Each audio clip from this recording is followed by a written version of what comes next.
Think back to Mama Faith. We just saw her secure a new social housing unit.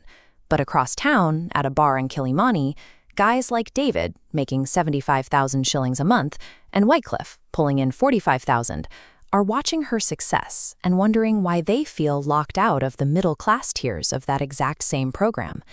The math is what stops them cold. The government lowered the mandatory property deposit to 5%, but on a modest 2 million shilling apartment, 5% is still 100,000 shillings in cash, due up front.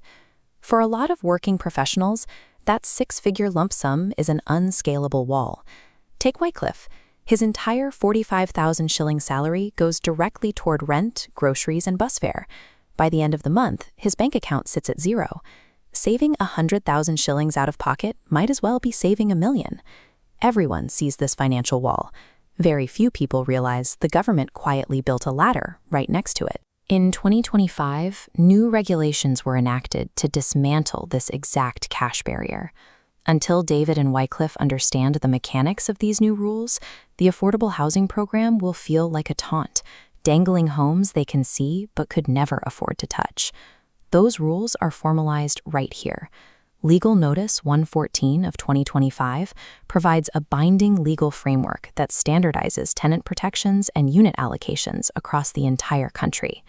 The most critical protection it introduces is deposit assistance.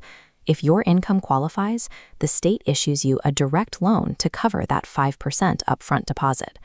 The repayment on this loan is completely frozen. You only owe the money if you default on your monthly housing payments, or if you eventually decide to sell the unit.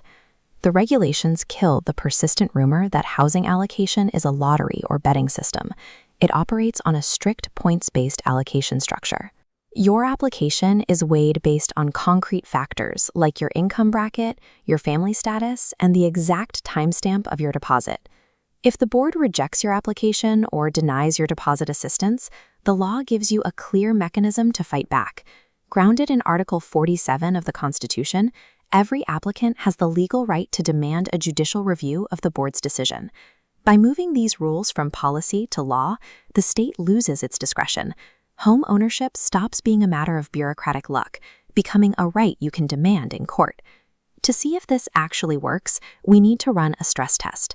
We have to apply the text of the law directly to our characters' bank accounts and their mandatory affordable housing levy, or AHL, contributions. This split-screen chart illustrates the gap for Kate and David. The large bar represents that daunting 5% wall, but notice what happens when we subtract their accumulated AHL tax credits. The actual out-of-pocket cash they need to raise shrinks significantly. For Wycliffe, the visual breakdown is even more aggressive. Here we see his required 60,000 shilling deposit. Because his 45,000 shilling income qualifies him for deposit assistance, the board advances the entire sum. His upfront cash requirement drops to exactly zero. With the deposit cleared by the state, Wycliffe can move into his new apartment immediately. From there, he simply starts paying off the balance through a tenant purchase scheme. His monthly installment under the scheme is actually lower than his previous rent. And at the very lowest income tier, the social housing bracket for citizens like Mama Faith, the state simply covers the deposit entirely, without attaching any loan repayment requirement at all. When you combine the accumulated tax credits with the state's deposit assistance program, that intimidating 5% wall completely collapses. The cash barrier only exists if you don't know how to deploy the financial tools the fund provides. That is the mathematical ideal. The reality on the ground still has friction. The first hurdle most people hit is digital.